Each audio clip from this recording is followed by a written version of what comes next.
अरहन्ताणं नमो सिद्धाणं नमो आयर्याणं नमो वज्रायाणं नमो लोये सवसाहुणं। पंच परमेष्टि भगवान की, संत श्रोमणी आचार्य भगवान गुरुदेव श्री विद्यासागर जी महाराज की, पूज्याचार्य श्री समय सागर जी महाराज की।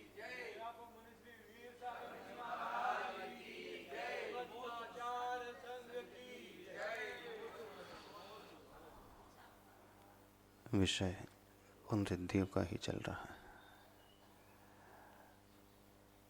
पहली रिद्धि बुद्धि रिद्धि, जिसके 18 भेद होते हैं, उसका विषय पूर्ण हुआ। दूसरी रिद्धि आती है विक्रिया रिद्धि। ऐसे मुनिराज होते हैं जो विशिष्ट क्रिया वाले हो जाते हैं। विक्रिया शब्द का अर्थ होता है जहाँ विशेष रूप से क्रिया करने की क्षमता प्रकट हो जाती है। विशेष क्रिया कौन सी? जो साधारण मनुष्य के लिए असंभव है, ऐसी विशेष क्रियाएं। हाँ, जादूगर आदि होते हैं, वो भी कुछ कला दिखाते हैं हाथ की सफाई के माध्यम से, पर वो एक आँखों का भ्रम होता है। लेकिन विक्रिया रिद्धि में जो कार्य होते हैं वो आँखों का भ्रम नहीं होता है, वो वास्तविक होता है। विक्रिया रिद्धि के 11 भेद होते हैं। पहली विक्रिया रिद्धि होती है अणिमा विक्रिया रिद्धि, अर्थात जिन मुनिराज को यह विक्रिया रिद्धि प्रकट हो जाती है, इस रिद्धि के प्रभाव से वह अपने शरीर को अणु प्रमाण भी कर सकते हैं। परमाणु जो होता है, पुद्गल की सबसे सूक्ष्म इकाई, सबसे छोटा रूप जो हमें आँखों से नहीं दिखता है, ऐसी शक्ति हो जाती है उन्हें प्रकट कि एकदम सूक्ष्म बना लेंगे, एक अणु प्रमाण। किसी को नजर भी नहीं आएंगे, तो वो कहलाती है अणिमा रिद्धि। अब आप प्रश्न करोगे, ऐसा करने की आवश्यकता क्या होती है मुनि महाराज को? यहाँ शक्ति की बात बताई जा रही है। वो इतना सूक्ष्म अपने आप को कर सकते हैं। और दूसरी रिद्धि होती है महिमा रिद्धि, अर्थात शरीर को बहुत विस्तृत कर सकते हैं। जितना सुमेरु पर्वत है उतना बड़ा भी बना सकते हैं। आप लोगों ने टीवी सीरियल देखे होंगे ना, रामायण। तो रावण को वो सिद्धि हो गई थी, बहुरूपनी विद्या सिद्ध हो गई थी। वो विद्याएं कहलाती हैं। रिद्धि अपने आप प्राप्त होती हैं, विद्याओं को सिद्ध करना पड़ता है। जिन मुनिराज को रिद्धि प्रकट होती है, उनकी कोई अंदर में आकांक्षा नहीं होती कि मुझे रिद्धि प्राप्त हो जाए। ये तो साधना और तपस्या के बल से स्वतः ही प्राप्त हो जाती हैं। ये रिद्धियाँ क्या होती? बेसिकली एक शक्ति विशेष है। हमारी आत्मा में अनंत शक्ति की क्षमता होती है।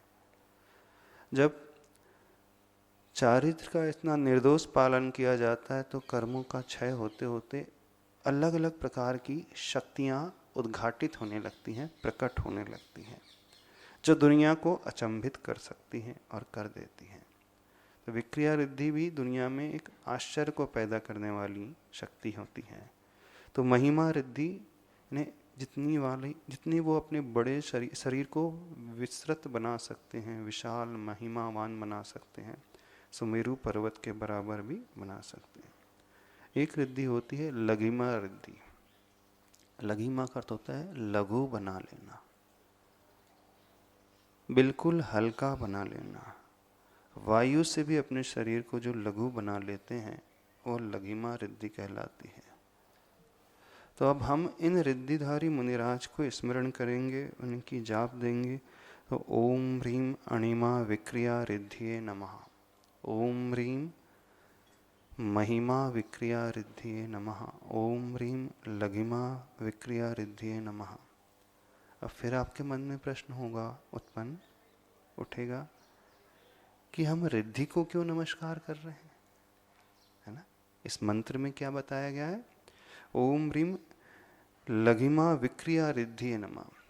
नमस्कार रिद्धि को नहीं किया जा रहा है, नमस्कार उस साधना को किया जा रहा है। वो रिद्धि उनको एक गुण के रूप में प्राप्त हो गई। तो कई बार हम गुण को नमस्कार करते हैं, जैसे भगवान के ज्ञान गुण को नमस्कार कर रहे हैं। आचार्य भगवान के विनय गुण को हम नमस्कार करते हैं। आचार्य भगवान के क्षमा गुण को हम नमस्कार करते हैं। आचार्य भगवान के हम तप को नमस्कार करते हैं। ये कहने की पद्धति होती है, या तो हम गुण को नमस्कार कर रहे हैं अथवा गुणी को नमस्कार कर रहे हैं। जब हम ये कहते हैं हमें गुणों को नमस्कार करना है, तो गुण कहाँ रहेंगे? हवा में रहेंगे, कहीं किसी तिजोरी में रहेंगे? गुण हमेशा गुणी में रहते हैं। पर्सनालिटी हमेशा पर्सन के भीतर रहती है। विदाउट पर्सन कभी पर्सनालिटी अपने सेपरेट अस्तित्व को रख नहीं सकती। जब हम कहते हैं ये व्यक्तित्व बहुत अच्छा है, तो व्यक्तित्व हमें व्यक्ति के भीतर ही मिलेगा। बिना व्यक्ति के व्यक्तित्व कभी मिल नहीं सकता। कुछ समझ में आ रहा है? तो यहाँ कहा जा रहा है उन पर्टिकुलर रिद्धियों को नमस्कार करना। तो जिस मंत्र को भी बताया था, ओम ह्रीम चतुष्षष्टि रिद्धि नमः भी कह सकते हैं, ओम ह्रीम चतुष्षष्टि रिद्धिधारी मुनिभ्यो नमः भी कह सकते हैं। दोनों ही में कोई अंतर नहीं है। ओम ह्रीम आचार्य श्री विद्यासागराय नमः भी कह सकते हैं, ओम ह्रीम विनय गुणाय नमः भी कह सकते हैं। उनका विनय गुण, उनका क्षमा गुण, उनका तप गुण, उनका मृदुता का गुण, उनकी ऋजुता का गुण विवक्षा है इस अपेक्षा से। तो अब हमारा उद्देश्य उस रिद्धि को पाने का नहीं है, इस बात को थोड़ा सा समझना। हमारा उद्देश्य उन गुणों को पाने का है, जिस शक्ति को पाने का है, जिस शक्ति के माध्यम से उन्होंने उन गुणों को प्राप्त किया। तो वे मुनिराज इतने निष्प्रह होते हैं कि वो स्वतः ही रिद्धियां उन्हें प्रकट हो जाती हैं। तब इनका बेनिफिट हमारे जीवन में क्या होगा? जब हम इन्हें नमस्कार करेंगे अथवा इस मंत्र की जाप करेंगे, तो हमें क्या मिलेगा? कुछ मिलेगा कि नहीं मिलेगा? कि आपको क्या मिलेगा? अणु जैसा शरीर हो जाएगा आपका? बहुत बड़ा शरीर हो जाएगा? हल्का हो जाएगा? नहीं। किस प्रकार से हो जाएगा? कि आपकी शक्ति विशेष इतनी हो जाएगी कि आप एकदम हल्के अपने आप को फील करने लगे। अथवा आपके भीतर वे गुण प्रकट हो जाएंगे, तो गुणों से व्यक्ति महिमावान अपने आप बनता चला जाता है। एक महिमा शरीर की, शरीर का विशाल रूप। पर ये शक्ति क्यों प्रकट हो गई? उनके शरीर का विशाल रूप कैसे हो गया? इसलिए हो गया कि उनके गुणों की महिमा इतनी हो गई। उन गुणों की महिमा के कारण शरीर की महिमा बढ़ जाती है। जैसे शरीर तो हमारा सबका कैसा होता है? असुचि में होता है ना? क्योंकि शरीर से मल हमेशा रिश्ते रहता है। नवदार बहे घिनकारी, असी देह करे किमियारी। 12 भावना में पढ़ते हो ना आप? नहीं पढ़ते? पढ़िए 12 भावना। नहीं, ऐसा लग रहा है कि आज तक आपने 12 भावना पढ़ी नहीं होगी। ये लाइन आती है ना असुचि भावना में, नव द्वार बहे घिनकारी, असी देह करे किमियारी। हमारे शरीर में से कौन से 9 द्वार हैं जिनसे मल निकलता है? 2 आंखें हैं, 2 कान हैं, नाक है, मुख है और मलमूत्र वाला स्थान। तो ये 9 द्वार हैं जहाँ से हमेशा मल निकलता रहता है। 9 तो कहने के लिए है, इससे भी ज़्यादा है कि नहीं? डॉक्टर पारस जी बताओ, कितने द्वार हैं? 9 हैं कि और भी ज़्यादा है? और कितने ज़्यादा है? हाँ, जितने हमारे रोम हैं, जहाँ जहाँ से पसीने की बूंद निकलती है, पसीना पूरे शरीर से निकलता है, तो वो पसीना के निकलने का द्वार भी एक प्रकार का मल द्वार ही माना जाता है। मल द्वार माना जाता है ना? पसीना मल ही माना जाता है कि नहीं? कि अच्छा माना जाता है? नहीं, पसीना निकलना अच्छा है। जब स्वेटिंग होने लगती है तो सारे शरीर के टॉक्सिन्स उसके माध्यम से बाहर निकल जाते हैं। जो पसीना निकल रहा है बेसिकली वो क्या है? शरीर की विकृति बाहर निकलती है। गर्मी के समय यदि शरीर से पसीना निकल जाए तो बॉडी का टेम्परेचर जो है हमेशा मेंटेन रहता है, वो स्वस्थता की निशानी होती है। पसीना जिसके शरीर से निकल रहा है इसका मतलब वो फिजिकली फिट है, और स्वस्थ पसीना ना निकले तो वो बीमारी के लक्षण है। तो ये शरीर कैसा है हमारा? असुचिमय है, क्योंकि शरीर से हमेशा मल निकलते ही रहते हैं। अब जब शरीर से मल निकलता है तो शरीर कभी पूजनीय हो सकता है? बताओ।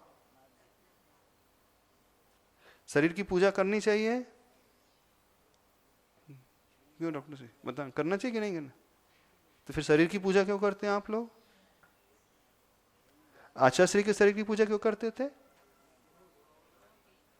क्या आचार्य के शरीर में 9 द्वार नहीं थे? बताइए। क्या आचार्य के शरीर से पसीना नहीं निकलता था? पसीना भी निकलता था, 9 द्वार हैं, उससे मलमूत्र भी निकलता था, फिर क्यों पूछते थे? स्वभाव तो सुचौकाए रत्नत्रय पवित्रते।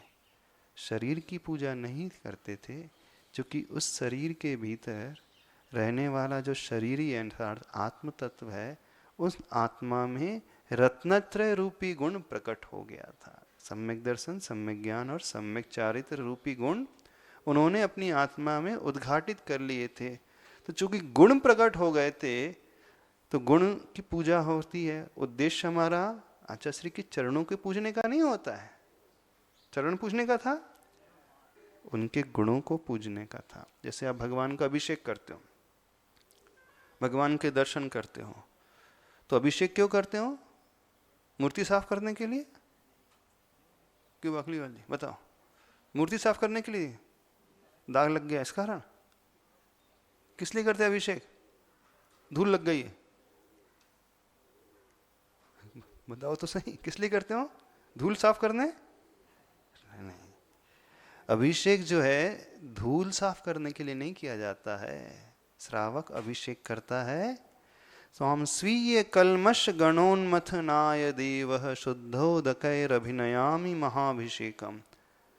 वो जब श्रावक जल की धारा डालता है तो स्वी कलमश यानी स्वयं के पाप रूपी कल्म मल को धोने के लिए वह प्रभु का अभिषेक करता है।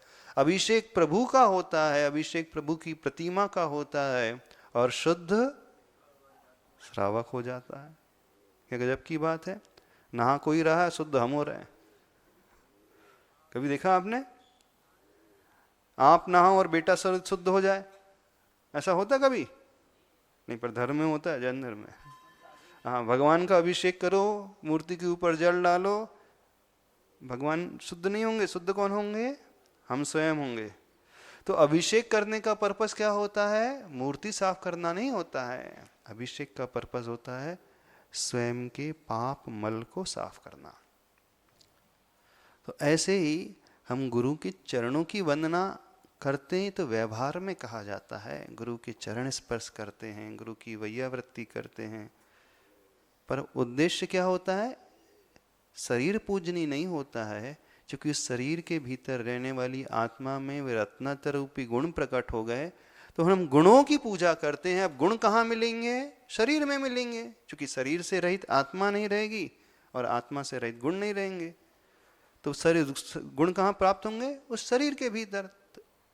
देखने में आएगा, कथन में आएगा कि सर चरणों को पूजा जा रहा है, चरणों को नमस्कार किया जा रहा है, पर नमस्कार किसे किया जा रहा है? आचार्य भगवान के भीतर रहने वाले उन 36 मूल गुणों को, विशेष विशेष गुणों को नमस्कार किया जा रहा है। ठीक ऐसे ही जब यहाँ पे कहा जा रहा ओम ह्रीम महिमा रिद्धि नमः, तो महिमा का अर्थ जैसे उनकी भीतर शक्ति प्रकट हो जाती, शरीर इतना मेरू पर्वत पर आवर हो जाता है, तो हमें क्या प्राप्त होगा? हमारा शरीर उतना लंबा चौड़ा हो जाएगा क्या? नहीं। इस रिद्धि को नमस्कार करने से अथवा इस रिद्धिधारी मुनिराज को नमस्कार करने से हमारे गुणों की महिमा बढ़ती चली जाएगी। इसलिए हम उन्हें, इस रिद्धिधारी मुनिराज को नमस्कार कर रहे हैं। ओम ह्रीम लघिमा विक्रिया रिद्धि नमः।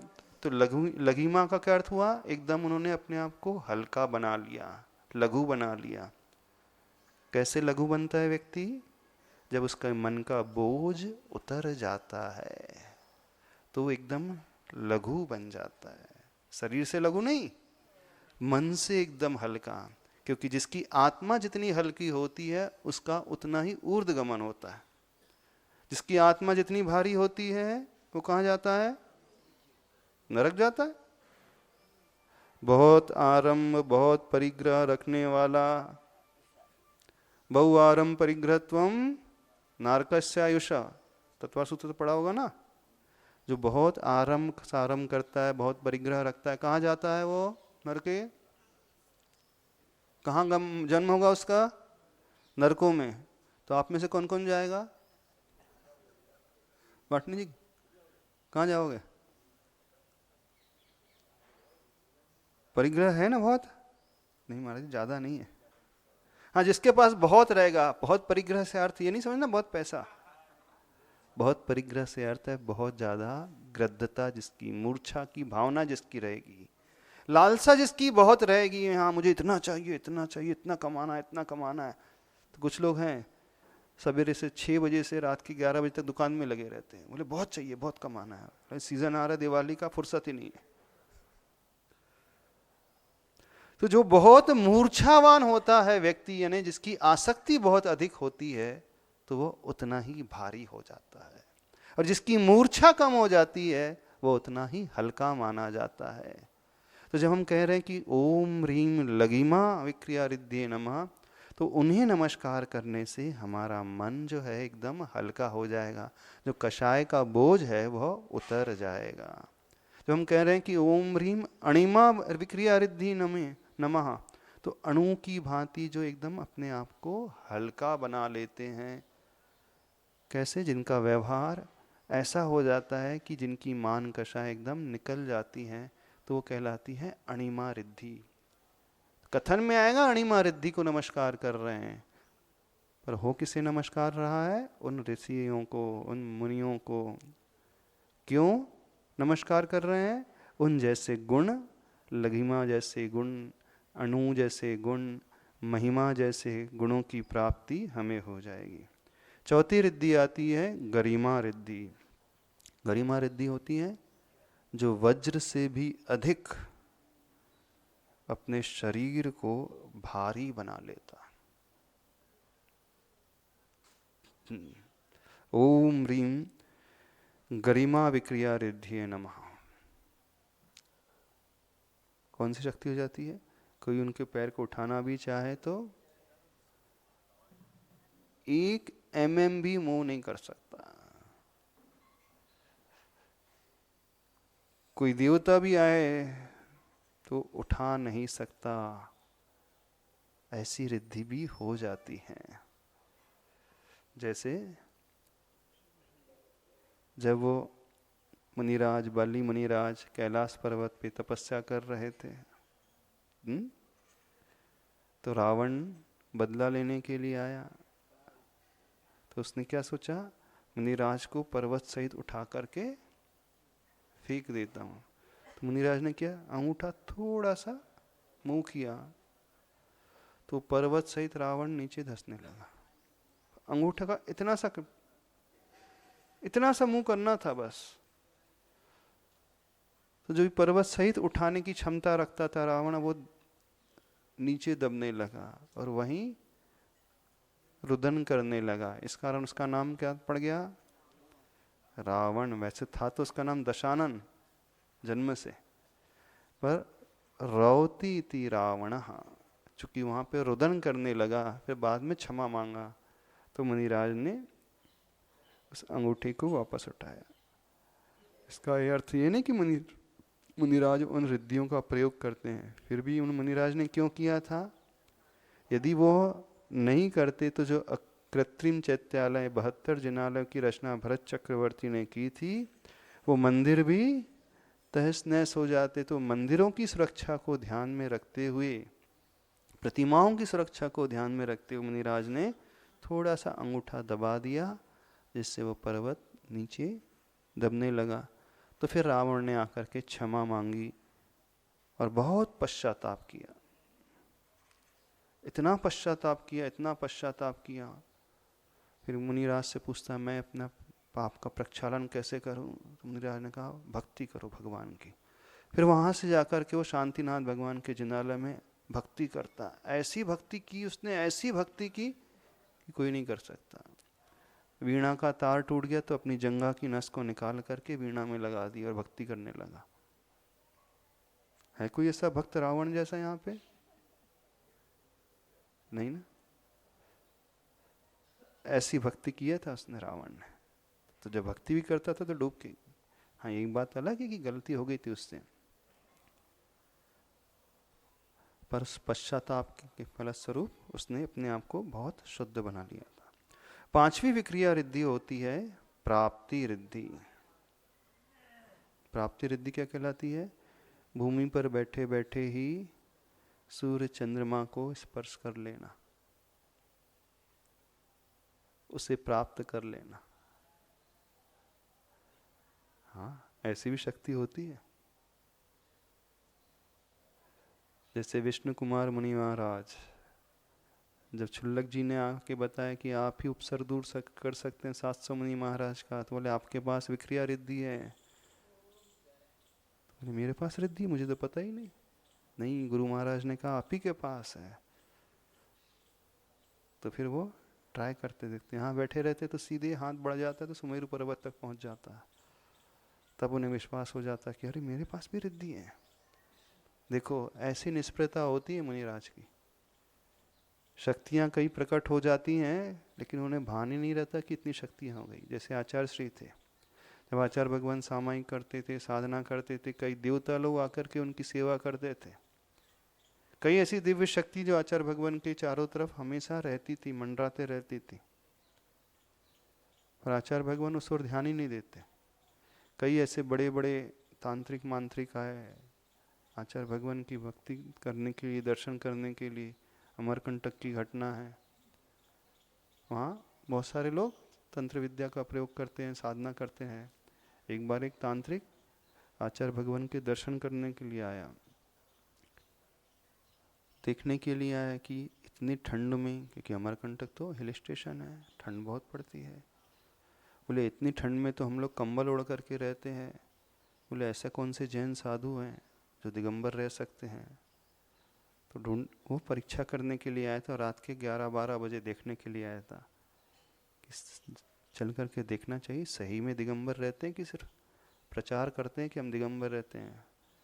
हाँ, तो जब वो दर्शन करने आए तो आचार्य श्री तो हॉल में विश्राम कर रहे थे। देखा कि आचार्य भगवान तो विश्राम कर रहे हैं और दिगंबर अवस्था में। दर्शन अकेले नहीं किया, फिर उसने आकर के कहा कि यहाँ तो ऐसी बड़ी बड़ी शक्तियाँ हैं जिन शक्तियों को पाने के लिए हम साधना वर्षों से कर रहे हैं, उनसे भी कई गुना अधिक बड़ी शक्ति इनके चरणों में आसपास हमेशा रहती हैं,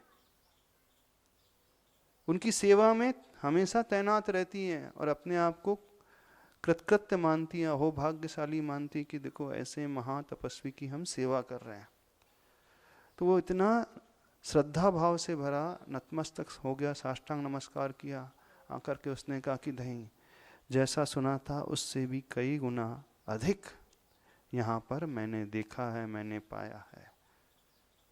तो जो सच्चे साधु होते हैं, निर्लिप्त साधक होते हैं, साधना करते रहते हैं पर कभी उस ओर ध्यान ही नहीं देते कि हमने इतनी तपस्या कर ली तो क्या मिल रहा है तपस्या से, कौन सी सिद्धियां प्रकट हो रही, कौन से देवी देवता आ रहे हैं। तो ऐसे ही वे विष्णु कुमार मुनि महाराज थे, तपस्या कर रहे थे, उन्हें पता ही नहीं कि हमें विक्रिया रिद्धि प्रकट हो गई है। जब टेस्ट करके देखा तो उन्हें समझ में आया, तो कहलाती निर्लिप्तता। तो जो जितना निरीह होता है, निर्लिप्त होता है साधक, उन्हें ही प्रकट होती हैं रिद्धियां। और जो चाहता है कि रिद्धियां मिल जाए, उन्हें कभी नहीं मिलेगी। आप लोग भी खूब चाहते हो ना, ये मिल जाए वो मिल जाए, हमारे धर्म से, पूजा से, व्रत से, उपवास से, निदान के रूप में चाहते हो कि नहीं? बहुत सारे लोग चाहते हैं। तो जो चाहता है उसे नहीं मिलती, अथवा मिलेगी तो बहुत अल्प मिलेगी। हाँ, बिना मांगे कई गुना ज्यादा मिल जाता है और मांग करके बहुत कम मिलता है। भागती फिरती थी दुनिया जब तलब करते थे हम, जब से मुंह मोड़ा है मिलने को बेकरार वो है ना। जब हम इच्छा करते थे तो दुनिया भागती फिरती थी, हमारे पास नहीं आती थी, और जब से हमने मुख मोड़ लिया है तो मिलने को बेकरार वो रहती है। छोड़ दो तो वो पीछे पीछे, और हम पकड़ने के लिए जाएं तो आगे आगे। कैसे? जैसे सूर्य से विपरीत मुख करके जब हम चलते हैं तो छाया हमारी आगे रहती है। हम छाया को पकड़ने की कोशिश करें, जितना हम तेजी से भागेंगे क्या होगा? छाया और तेजी से भागती। ऐसी है ना? देखना बिल्कुल, कोई व्यक्ति सोच रहा है कि मैं छाया को, परछाई को पकड़ लूं, तो और तेजी से भाग रहा है, तो और तेजी से छाया भागती है। अब छाया परछाई आगे आगे, वो पीछे पीछे, लेकिन कभी पकड़ नहीं पाता है। अब जैसे वो मुख सूर्य की ओर कर ले तो क्या होगा? अब वो आगे आगे, छाया पीछे पीछे। कुछ समझ में हमने क्या कहा? जब वेस्ट साइड में सूर्य ढलने को होता है और आप सूर्य से विपरीत दिशा में चलते हो तो परछाई आगे आगे रहती है, हम पीछे पीछे रहते हैं। हम परछाई को कितनी भी पकड़ने की कोशिश करें, कभी नहीं पकड़ पाएंगे। और जैसे हम सूर्य की ओर, आत्म रूपी सूर्य की ओर, ज्ञान रूपी सूर्य की ओर मुख कर लेते हैं, तो दुनिया रूपी परछाई, वैभव रूपी परछाई वो पीछे पीछे भागती है। व्यक्ति, साधक हमेशा आगे रहता है। तो जो आत्मा की ओर दृष्टि कर लेता है, धन, वैभव, लक्ष्मी, विक्रियां, रिद्धियां आदि उसके पीछे पीछे रहती हैं, और जो उस ओर मुख करता है वो हमेशा पीछे रहता है। आप लोग हमेशा वही देखते रहते हो, ये देखते रहते ना, तो वो तो ठीक परछाई की भांति है, कभी नहीं पकड़ पाओगे। यदि आप चाहते वो आपके पीछे लगे तो आपको क्या करना होगा? आत्मा की ओर मुख करना हो। यानी निष्प्रहता जहां आ जाए तो परछाई हमारा पीछा करेगी, और स्प्रह जहां है, लालसा जहां है, हम उसका पीछा करते रहते हैं, और जिंदगी निकल जाएगी, कभी नहीं पकड़ पाता व्यक्ति। ऐसी होता है ना? तृष्णा की खाई खूब भरी, पर रिक्त रही वह रिक्त रही। किसी की भर गई है? हाँ, भर जाती है, बिल्कुल भर जाती है। किसकी भर जाती है? जो सूर्य की ओर मुख कर लेता है। फिर उसे नहीं देखना पड़ता है, तृष्णा रूपी खाई उसे देखती है, फिर वो लक्ष्मी, वैभव, फिर उसे देखते हैं। यदि आप चाहते हो कि धन आपको खूब मिले तो क्या करना है? धन से मुख मोड़ लो, बस साधना करते चले जाओ, अपना कर्तव्य का पालन करते जाओ। जो भी साधना की बात कर रहे हैं हम, जो भी आप कार्य कर रहे हो, बिना उस ओर दृष्टि लाए सिर्फ करते चले जाओ, तो अपने आप आपका पीछा करते हुए जाएगी, चिंता नहीं करना। तो ये रिद्धियां उन मुनिराज को प्रकट होती हैं जो हमेशा आत्मा की ओर मुख करने वाले होते हैं, आत्मा को देखने वाले होते हैं। और जो रिद्धियों की ओर देखने वाले होते हैं वो ठीक वैसे ही हैं, परछाई आगे आगे और वे पीछे पीछे। तो ऐसे वे विष्णु कुमार मुनि महाराज थे। प्राप्ति रिद्धि। इसके बाद आती है प्राकाम्य रिद्धि। प्राकाम्य रिद्धि पृथ्वी पर भी जल के सदृश उन्मज्जन निमज्जन करता हुआ, जैसे जल में ऊपर नीचे होकर के तैरता है ना वो, तो पृथ्वी में भी ऐसा दिखेगा कि ऊपर नीचे, अथवा जल में जैसा चल रहा है वैसे ही वो पृथ्वी में भी, जल में भी पृथ्वी के समान वह चलने वाला दिखाया होता है। ये प्राकाम्य रिद्धि होती है। सातवीं रिद्धि होती ईशत्व रिद्धि, जिससे सब मनुष्यों पर प्रभाव पड़ जाता है। ये तो आप लोग चाहते हो, काम की चीज आ गई आपकी, नहीं चाहते? सब आपको अपना स्वामी माने। हर व्यक्ति ये चाहता है ना, सब मेरे अंडर में रहे, मेरी आज्ञा का उल्लंघन कभी ना हो। पिता चाहता है बच्चे लोग जो हैं हमेशा मेरी आज्ञा मानते रहें। समाज में मैं जो कहूँ समाज के लोग मुझे स्वामी के रूप में मानते रहें, मेरा प्रभुत्व, मेरा वर्चस्व बना रहे। वर्चस्व की लड़ाई है। है ना। इन मुनिराज को याद करोगे ना, ओम ह्रीम ईशत्व विक्रिया रिद्धि नमः, निरीह होकर के याद करोगे तो आपका प्रभाव अपने आप बढ़ने लगेगा, वर्चस्व अपने आप बढ़ने लगेगा। व्यक्ति, समाज, दुनिया स्वतः ही उन्हें चाहने लगेगी। ये नहीं कहेगा कि मुझे चाहो, वो स्वयं चाहने लगेगी। समाज में कुछ लोग ऐसे होते हैं जैसे समाज के लोग कहते कि नहीं आप समाज के मुखिया बने, है ना। वहां इलेक्शन की बात नहीं होती, वहां सिलेक्शन की बात होती है। कुछ ऐसे सेवाभावी लोग होते हैं, नहीं वो कहते कि नहीं आप ही हमारे समाज के अध्यक्ष रहे, मुखिया रहे, आपकी देखरेख में, आपके मार्गदर्शन में हम हमेशा चलेंगे। समझना वो व्यक्ति सामान्य नहीं है, बहुत विशेष है, महान है। जब सारी दुनिया चाहती कि वो लीडर के रूप में आ जाए, स्वयं की इच्छा नहीं है, दुनिया की इच्छा है, भीड़ की इच्छा है कि आप हमारे प्रमुख रहें।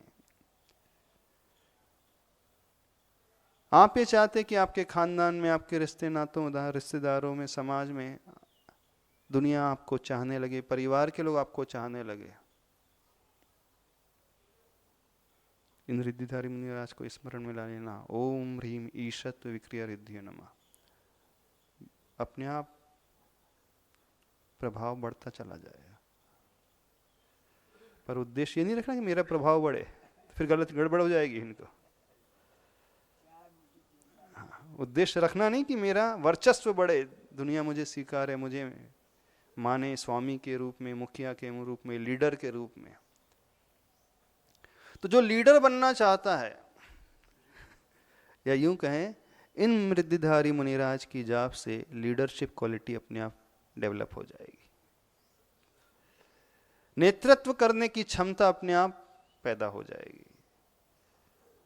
वो व्यक्ति स्वयं नेता बन जाएगा, दुनिया उसे नेता बना देगी। ऐसी है ईशत्व रिद्धि। इसके बाद आती है 8वीं रिद्धि, वशित्व रिद्धि। तपोबल द्वारा जीव समूह वश में हो जाते हैं, वो वशित्व रिद्धि है। ये भी बड़ी काम की है। लोग वशीकरण मंत्र की माला फेरते हैं सिद्धि करने के लिए। कई लोग हैं ऐसी साधना करते बोले वशीकरण मंत्र, सम्मोहन विद्या, सम्मोहन विद्या, वशीकरण मंत्र आदि कुछ नहीं करना है। ये रिद्धिधारी मुनिराज हैं, इनकी जाप दे दे, अपने आप शत्रु भी आपके वश में हो जाएगा। बिना चाहे वो अपनी शत्रुता समाप्त कर देगा।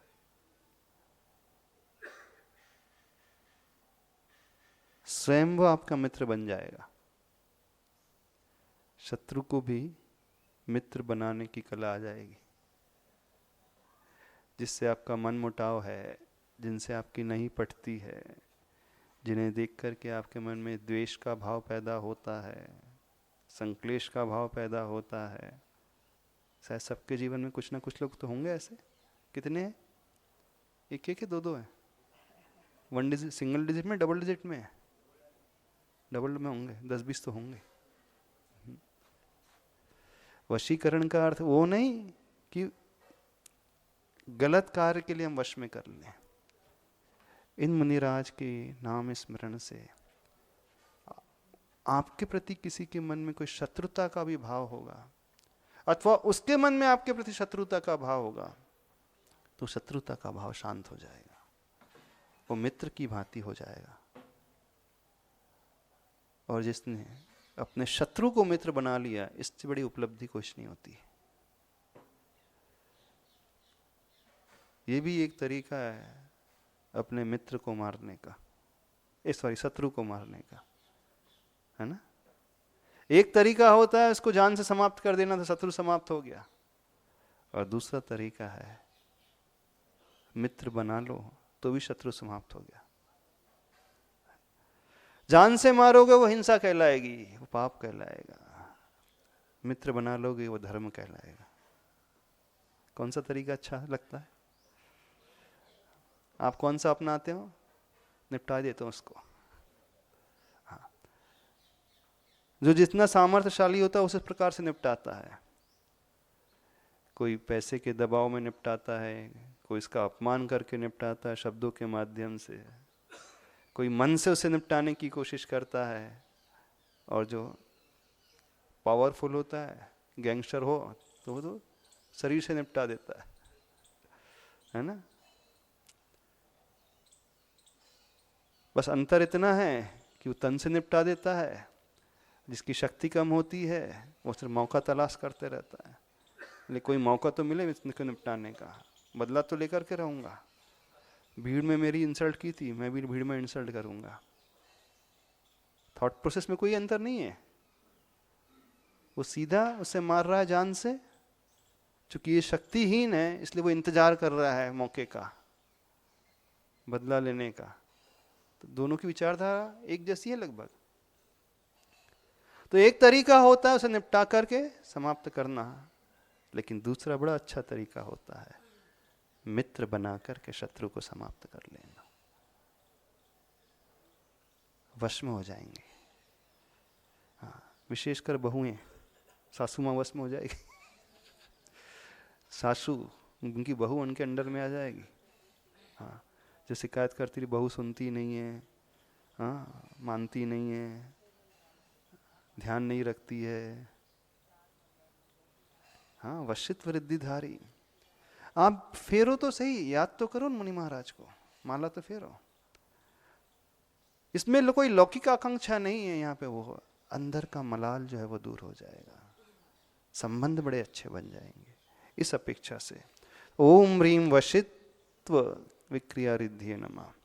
फिर 9वीं रिद्धि आती अप्रतिघात रिद्धि, जिस रिद्धि के बल से शैल, शिला, वृक्ष आदि के मध्य में होकर आकाश के सदृश गमन किया जाता है, वो अप्रतिघात। दीवार के पार निकल जाएंगे, दीवार रोक नहीं पाएगी। पर्वत के को भेद करके निकल जाएंगे, पर्वत रोक नहीं पाएगा। अभी तो एक पर्दा लगे तो हम पर्दा को भेद करके नहीं जा सकते, है ना। पर्दा हमारे लिए एक बैरियर बन जाता है। लेकिन अप्रतिघात यानी उनका प्रतिघात कहीं होता ही नहीं।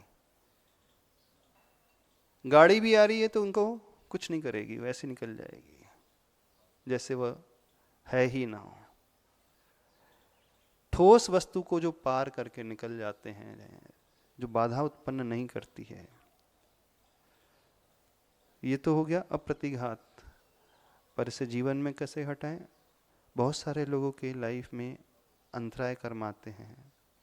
कार्य करने जा रहे हैं लेकिन वो अंतराय कर्म आड़े आ जाता है तो आप आगे नहीं पहुंच पाते हैं। वो बाधा बन करके उपस्थित हो जाता है, बैरियर बन करके उपस्थित हो जाता है। तो अपने जीवन में जो अंतराय कर्म को टालना चाहता है, उससे ऊपर उठना चाहता है, अप्रतिघात रिद्धिधारी मुनि महाराज को स्मरण में लेकर के उनकी जाप दे। आपका अंतराय कर्म जिस भी फील्ड में, क्षेत्र में जो आपको प्रतिबंधित कर रहा है आगे बढ़ने के लिए, आगे बढ़ने से जो रोक रहा है, दीवार हमें फिजिकली आगे नहीं बढ़ने दे रही है ना। जब दीवार होती है, पर्वत होता है, बैरियर होता है, वो क्या हमारे लिए प्रतिघात के रूप में सामक्ष उपस्थित हो जाता है, तो हम आगे नहीं बढ़ पाते हैं। ये तो फिजिकली हो गई, शारीरिक रूप से। लेकिन मानसिक रूप से कुछ ऐसे भी विचार होते हैं जो हमें आगे नहीं बढ़ते देते हैं साधना में। अथवा आपका अंतराय कर्म जो है प्रतिघात करने के लिए हमेशा आगे आ जाता है, तो उस अंतराय कर्म को शांत करने के लिए, उन साधना के क्षेत्र में आगे बढ़ने के लिए बड़ा उपयोगी मंत्र है ये रिद्धिधारी वाला। ओम ह्रीम अप्रतिघात विक्रिया रिद्धिये नमः। समझ में आ रही है नहीं रिद्धि? इसका प्रैक्टिकल इंप्लीमेंटेशन कैसे करना है उस पर्पस से हम बता रहे हैं। इसमें कोई दोष नहीं लगेगा आपको, कोई लोभ नहीं है, कोई आकांक्षा नहीं है, क्योंकि आप शारीरिक भोग के लिए, शारीरिक इंद्रिय सुख के लिए इसे नहीं चाह रहे हो, अपने उस कर्म को दूर करने के लिए चाह रहे थे। निर्दोष निरतिचार माना जाएगा। 10वीं रिद्धि आ रही है अंतर्धान रिद्धि, अर्थात अदृश्य। मिस्टर इंडिया, हाँ देखा होगा ना, सुना होगा। अदृश्य हो जाए व्यक्ति, मुनिराज बैठे हों पर किसी को दिखाई भी ना दे। ओम ह्रीम अंतर्धान विक्रिया रिद्धि नमः।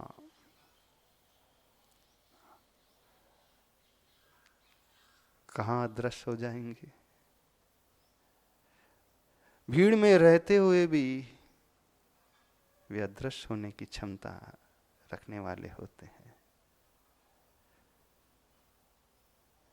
अर्थात वो इतने निर्लिप्त हो जाते हैं, सबके साथ रहते हुए भी जो अपने लिए कुछ नहीं चाहते। अदृश्य, एक तो शारीरिक रूप से अदृश्य हो गया।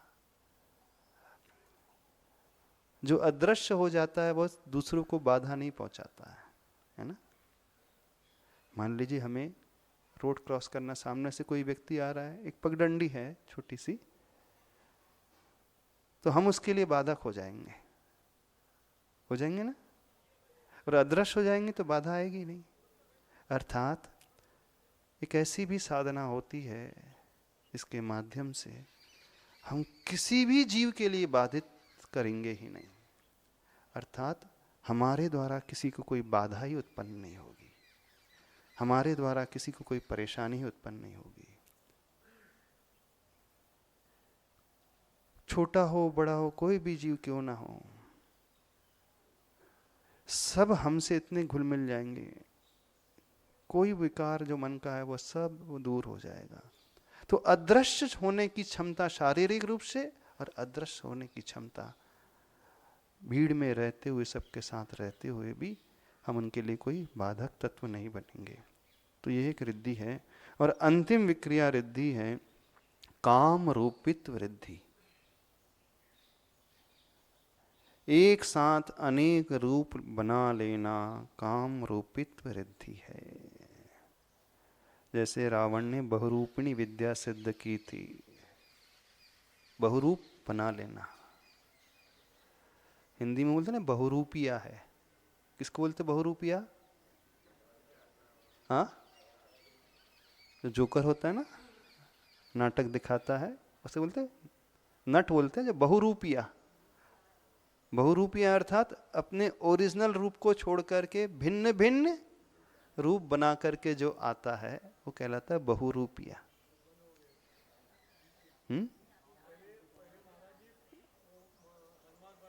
हाँ, तब यहां पर एक ही साथ कई अपने रूप बनाने की क्षमता जिनको प्रकट हो जाती है, तो ये कहलाती है काम रूपित्व रिद्धि। ओम ह्रीम सकाम रूप विक्रिया रिद्धिये नमः। अर्थात ऐसी क्षमता आ जाएगी कि जहां जब जैसी आवश्यकता होगी हम हर भूमिका का निर्वहन बड़े अच्छे से कर सकते हैं। वर्सटाइल पर्सनैलिटी बन जाएगा वो व्यक्ति। जब उसे पिता बनना है तो योग्य पिता, योग्य पुत्र, योग्य पति, योग्य पूजक, योग्य भक्त और 100% क्वालिटी वाला। कोई डेफिशिएंसी नहीं रहेगी उसमें, कोई कमी नहीं रहेगी। एक तो शरीर से बहुत सारे रूप बना लेना और इतनी क्षमता विकसित कर लेना कि जहां जब आवश्यकता हो हम हर प्रकार से 100% देने वाले हो जाएंगे, उसमें कोई कमी नहीं रहेगी। जिस क्षेत्र में जिसकी भी आवश्यकता हो, कभी ज्ञान की आवश्यकता, कभी सेवा करने की आवश्यकता, कभी क्षमा की आवश्यकता, कभी ऑर्डर की आवश्यकता, कभी अन्य कार्य संपन्न कराने की आवश्यकता। तो जो वर्सटाइल पर्सनैलिटी बनना चाहता है तो मुनि महाराज को याद करे, ओम ह्रीम सकाम रूपित विक्रिया रिद्धिये नमः। इस प्रकार ये विक्रिया रिद्धि 11 प्रकार की होती हैं। यहाँ तो शरीर को लेकर के बतलाया गया है, लेकिन जब हम गुण के पक्ष को लेकर के समझेंगे तो हमारे भीतर इतनी सारी क्वालिटीज डेवलप हो जाएंगी, वो क्वालिटी हमें अपने हर क्षेत्र में बहुत आगे पहुंचाने वाली हो जाएगी। आज इतना ही रखते हैं, ठीक है? समझ में आ गया ना? तो ये विक्रिया रिद्धियों की माला सभी को फेरना है। वैसे तो 64 रिद्धियों धारी मणिराज को याद करना है और करते चले जाना है। प्राकाम रिद्धि का वर्णन आ गया ना। पृथ्वी पर भी जल के सदृश उम्मज निमज्ज होकर के, अथवा दूसरा अर्थ वो भी आता है बैठे बैठे दूसरे क्षेत्र को छू लेना। प्राप्ति प्राकाम में एक कुंभ में भी लिया जाता है, प्राप्ति अलग भी लिया जाता है, प्राकाम में अलग भी लिया जाता है। संसरमणि आचार्य गुरुदेव से विद्या चलिए।